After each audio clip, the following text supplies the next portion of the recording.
নমস্কাৰ এই মুহূৰ্তৰ গুৰুত্বপূৰ্ণ খবৰ কালিৰ দিনটো যেহেতু জামিন লাভ কৰিছিল দিল্লীৰ মুখ্যমন্ত্ৰী অৰবিন্দ কেজৰিৱালে কিন্তু জামিন লাভ কৰাৰ পাছত পুনৰবাৰ আজিৰ দিনটোৰ বৃহৎ খবৰটো হৈছে অৰবিন্দ কেজৰিৱালে জামিন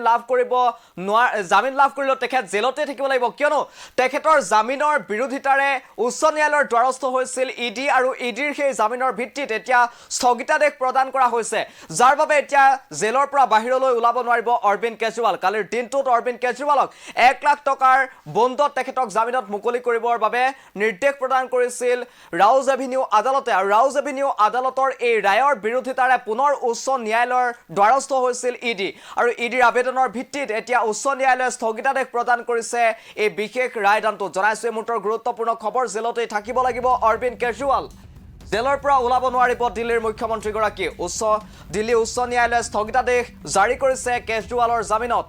জামিন পালেও জেলতে থাকিব লাগিব দিল্লীৰ মুখ্যমন্ত্ৰীগৰাকী এই মুহূৰ্তৰ গুৰুত্বপূৰ্ণ খবৰ অৰবিন্দ কেজৰিৱাল থাকিব লাগিব জেলতে আৰু যেহেতু বৃহস্পতিবাৰে আবকাৰী নীতি গোচৰত জামিন লাভ কৰিছিল দিল্লীৰ মুখ্যমন্ত্ৰীগৰাকীয়ে আৰু জামিন লাভ কৰিলেও সুখৰ খবৰটো তেখেতলৈ নাহিল জামিন লাভৰ পাছতে উচ্চ ন্যায়ালয়ৰ দ্বাৰস্থ হ'ল ইডি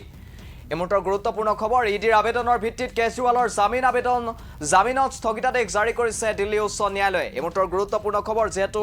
21 মাৰ্চত ইডিয়ে গ্ৰেপ্তাৰ কৰিছিল দিল্লীৰ মুখ্যমন্ত্ৰী অৰবিন্দ কেজৰিৱাল দিল্লীৰ কথিত সুৰানীতি কেলেংকাৰীত অৰবিন্দ কেজৰিৱালক গ্ৰেপ্তাৰ কৰিছিল ইডিয়ে আৰু তেখেতৰ বাসভৱনত দুঘণ্টাজোৰা জেৰাৰ অন্তত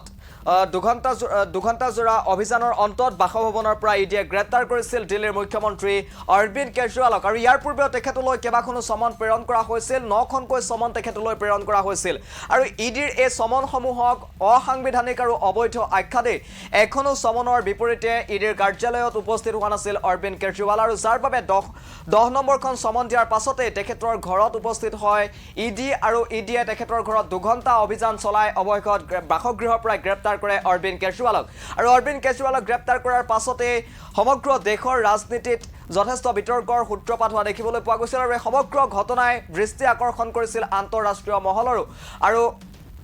এই সন্দৰ্ভত ভাৰতৰ এই নীতিক আচলতে বহুতে মন্তব্য কৰিছিল বহুতে সমালোচনা কৰাও দেখিবলৈ পোৱা গৈছিল আৰু তাৰ পাছতে অৰবিন্দ কেজৰিৱালক লোকসভা নিৰ্বাচনৰ সময়ত তেখেতক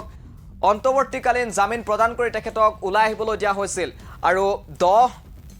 আৰু বিগত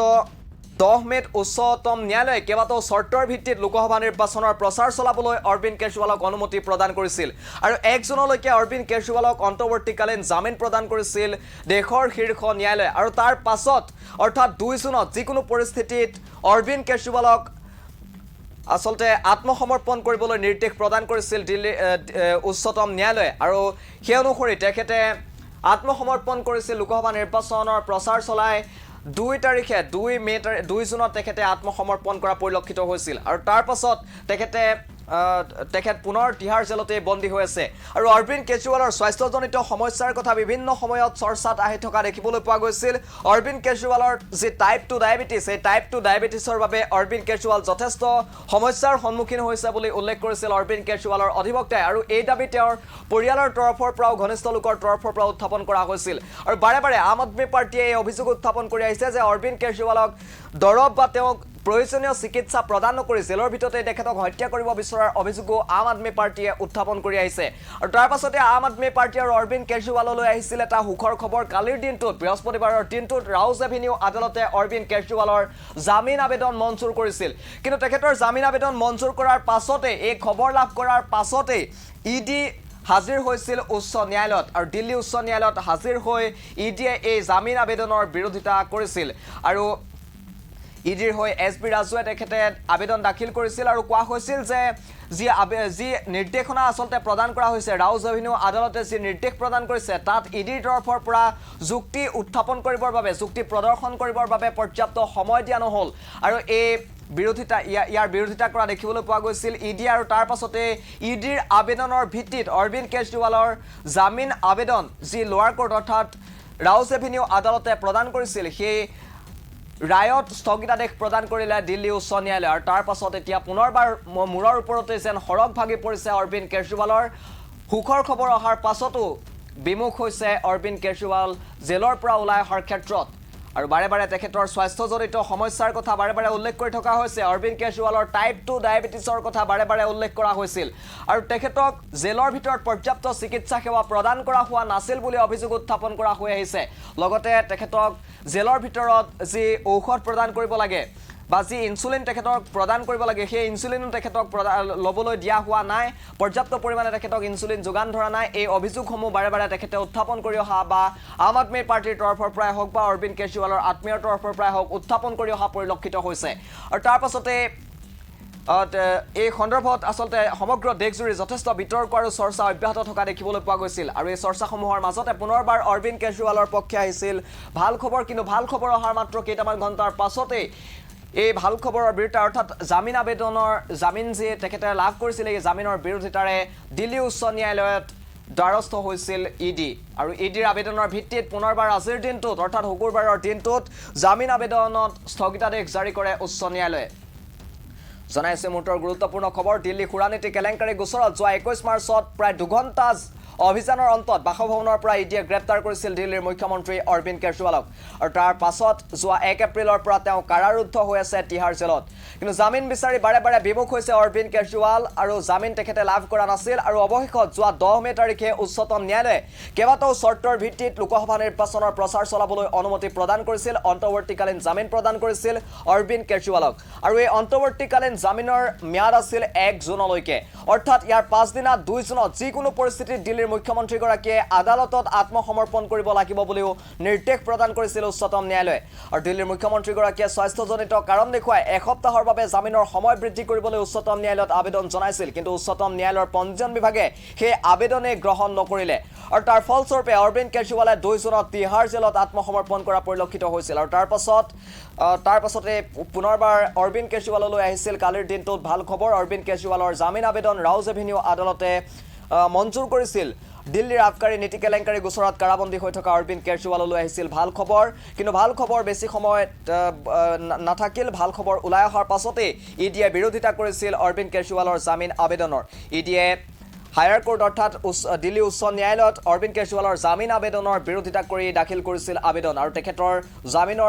তেখেতলোকৰ আবেদনৰ ভিত্তিতে অৰবিন্দ কেজৰিৱালৰ জামিন আবেদনত স্থগিতাদেশ জাৰি কৰে দিল্লী উচ্চ ন্যায়ালয়ে আৰু উল্লেখযোগ্য যে কালিৰ দিনটোত যে জামিন মঞ্জুৰ কৰা হৈছিল অৰবিন্দ কেজৰিৱালক সেই জামিনৰ 1 লাখ টকাৰ বিনিময়ত 1 লাখ টকাৰ জামিন বন্ধত মুকলি আকাশৰ তললৈ আহিব পাৰিব বুলি চৰ্ত বান্ধি দিছিল উচ্চ ৰাউজ এভিনিউ আদালতে কিন্তু সেই অনুসৰি অৰবিন্দ কেজৰিৱাল আজিৰ দিনটোত ওলাই আহিবলৈ সক্ষম নহল মুকলি আকাশৰ তললৈ পুনৰবাৰ মূৰৰ ওপৰতে যেন সৰগ ভাগি পৰিল অৰবিন্দ কেজৰিৱাল তথা আম আদমি পাৰ্টিৰ পুনৰ জেলতেই থাকিব লাগিব অৰবিন্দ কেজৰিৱাল আৰু এই মুহূৰ্তত আম আদমি পাৰ্টিৰ তৰফৰ পৰা আমাৰ কিছু মন্তব্য আহি পৰিছে আম আদমি পাৰ্টিৰ তৰফৰ পৰা এই সন্দৰ্ভত প্ৰতিক্ৰিয়া প্ৰকাশ কৰি কোৱা হৈছে যে বিজেপিয়ে এই মুহূৰ্তত বুদ্ধি হেৰুৱাই পেলাইছে নেকি বিজেপিৰ বুদ্ধি ভ্ৰষ্ট হৈছে নেকি এনেকৈ প্ৰশ্ন কৰিছে आम आदमी पार्टी नेतार সেই মন্তব্য এই মুহূৰ্তত আমি আপোনালোকক শুনাই ল'ব বিচাৰিছো সঞ্জয় সিংৰ মন্তব্য আছে মন্তব্য শুনক अब एक एक पैरा अगर आप इसका पढ़ेंगे तो आप समझ जाएंगे कि किस तरीके से भारतीय जनता पार्टी ने आदेश की कॉपी आपको मिल भी गई होगी और आपको अभी मैं पढ़ के भी बता देता हूं कुछ इंपॉर्टेंट जो पैरा है उसके किस तरीके से बीजेपी की सरकार ने पूरी की पूरी भारतीय जनता पार्टी ने एक गहरी साजिश रचकर दिल्ली के मुख्यमंत्री अरविंद केजरीवाल को जेल में डाला मनीष सिसोदिया को सत्येंद्र जैन को मुझे पकड़ के जेल में डाला और कोई मकसद नहीं है सिर्फ मकसद है एक केजरीवाल की राजनीति खत्म करो आम आदमी पार्टी को खत्म करो जब कल आदेश आ गया तो पूरी की पूरी ईडी सदमे में चली गई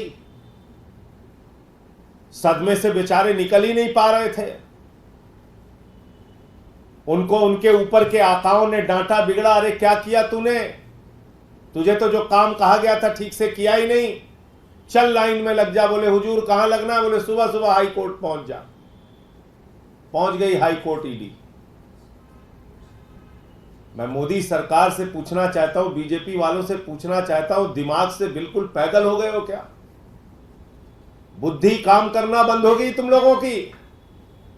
तुम्हारी मत भ्रष्ट हो गई अरे ट्रायल कोर्ट का ऑर्डर अपलोड नहीं हुआ,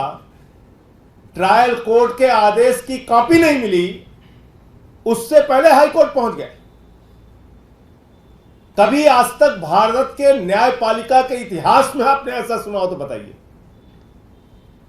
मैं चुनौती देके कहना चाहता हूं, किसी न्यायालय के आदेश की कॉपी तक नहीं मिली,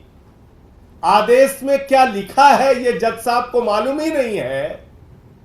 ईडी को भी नहीं मालूम है, और उससे पहले ईडी हाई कोर्ट पहुंच गई कि साहब केजरीवाल की रिहाई पर रोक लगाइए। ये क्या हो रहा है इस देश में? प्रधानमंत्री जी, क्या आप ऐसे देश की न्याय व्यवस्था चलाएंगे? अपनी जांच एजेंसियों को इस तरह से कानून का माखौल उड़ाने के लिए हमेशा आगे करते रहेंगे? इन जांच एजेंसियों के पीछे खड़े होकर आप कितने घिनौने खेल रचना चाहते हैं प्रधानमंत्री जी? कल तक बीजेपी वाले कहते थे देखो बेल नहीं हुई, देखो बेल नहीं हुई, देखो बेल नहीं हुई। अब बेल हो गई तो बगैर आदेश के उसको रुकवाने पहुंच गए, बगैर आदेश के रुकवाने पहुंच गए। अब एक एक पैरा अगर आप